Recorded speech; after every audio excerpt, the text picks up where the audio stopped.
Alright boys, welcome back to another video. Knicks Daily here. Today we're going to be reacting to last night's loss to the Atlanta Hawks. If the Knicks had won, they would have went to Vegas to take on the Bucks.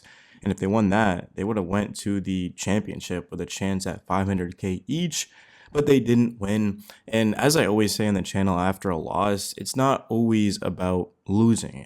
Every team loses games, even the Cavs have lost games, right?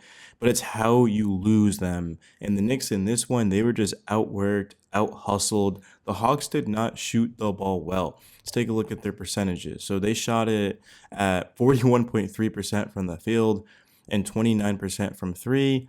Yet the Knicks lost. So why did the Knicks lose? Well, we had, let's see, how many offensive rebounds did we have? We had 12 offensive rebounds, which isn't bad by any means, but the Hawks had 22. So they were getting second chances off of their misses and capitalizing. We also turned it over a ton.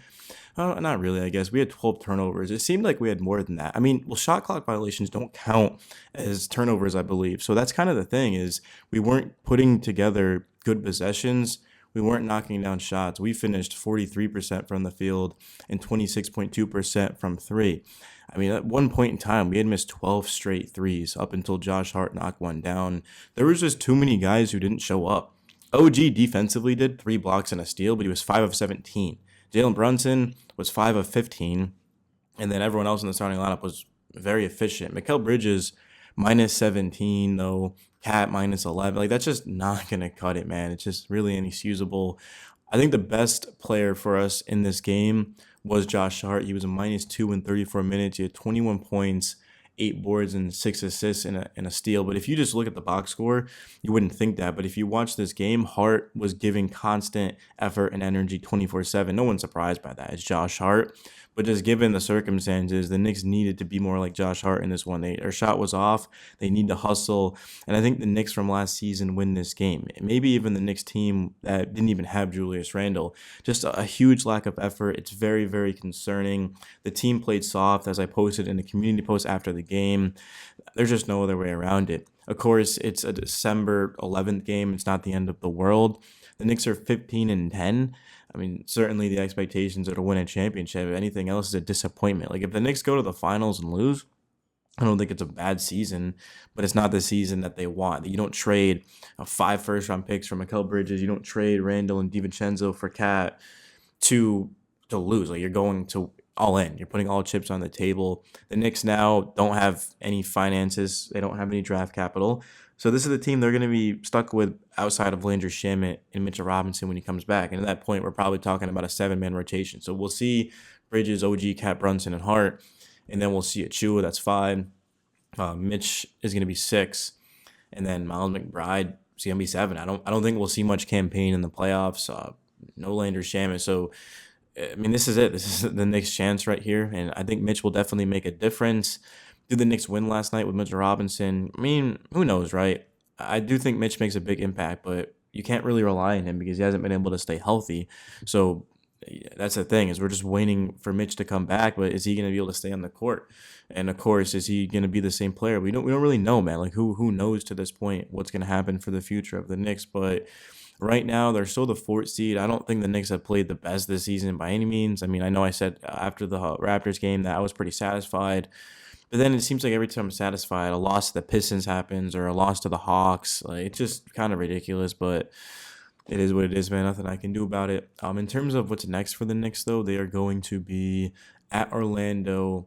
We don't play until Sunday. I mean, I guess that's because of the Cup. It makes sense.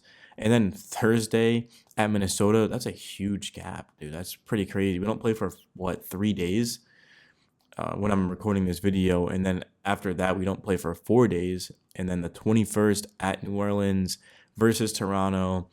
And then Wednesday, December 25th, Christmas, if you celebrate it, is at home against the Spurs. I mean, this was the stretch that the Knicks had to go out there and cover ground because they were lacking a lot behind Boston and behind Cleveland.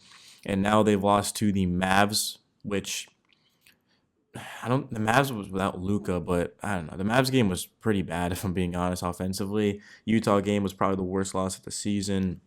And then losing to the Pistons, losing to the Hawks last night. So some of these games that you just got to get, and the Knicks aren't getting them. I don't really know what else to say, but hopefully they can bounce back on Sunday. They've got some time to rest and to get it together. I don't know, man. Just this team is built so much better than last year, but it's just the defense and the effort. Like the defense actually was pretty good last night, if I'm being honest. I thought the Knicks defended well. The Hawks are a very young, lengthy, fast team, which is a mismatch nightmare for the Knicks, who are slow, and of course a team full of veterans. But it's just they just wanted it more, and they're on the road. They had a chance, of course, to go to Vegas, and then Trey Young ends up rolling the dice on the center court. And I just the Knicks team from last season, I don't think ends up taking that. Certainly, the Knicks teams, you look at them in the '90s, it's like how does that happen, right? Like I just don't get it. It just blows my mind. But Trey Young was 8 of 22. At 22 and 11, though, of course, 3 turnovers.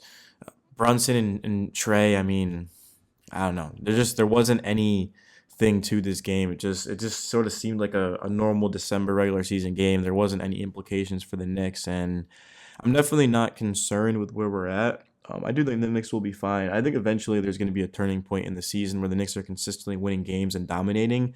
It hasn't happened so far, but I think it's coming. It's just gonna come down to will that be when they're fully healthy. So Shamit is gonna be joining the team very shortly here. So is Mitchell Robinson. When those guys are back in, maybe it will happen. But you just can't afford to be losing much more games because the Knicks now are 6 games out of first, and they're also only a game and a half ahead of both the 5 and 6 seeded Heat and Bucks. And the Bucks, their last, does it show this on ESPN? No, it doesn't show. But they're red hot. The Bucks are red hot right now. The Heat, kind of interesting because they're in trade rumors right now. Jimmy Butler could potentially be on the move, which is just wild to think about. If they lose Jimmy, then all of a sudden, I don't think the Heat are any sort of threat. Even with Jimmy, I think we'd beat them pretty comfortably. We already have the season in Miami, but without Jimmy, I mean that's huge because I don't think they're even going to be able to make the playoffs. Like all of a sudden, that's going to give I don't know. I guess maybe they probably still will if I'm being honest. Like Pacers, I don't know what's going on with the Pacers. 10 and 15. Remember the Pacers beat us in the second round. Everyone's like, "Oh, the Pacers are going to be an amazing team next season," and here they are, 19 in the East. Now, truly, I mean, the Knicks have to deal with the Magic, Celtics. The Knicks have to deal with the Cavs, Celtics, Magic, Heat, Bucks, Hawks, and more than likely, I think the Pacers will end up getting in. But seeding is going to be huge too because if you're the 4 seed, you do have home court against the 5th seed. But if you're the 3 seed, you got home court against the 6 seed, and then it's just like home court's big. And also, then if you're the 4 seed, well, you're looking at probably I don't know, man. I feel like the Celtics will finish as the 1 seed, so you're probably looking at the Celtics in the second round. So that's just not exactly ideal. Like let's say Cavs and Nets, like Cavs win that. Celtics, Hawks, Celtics win that. Magic and Bucks.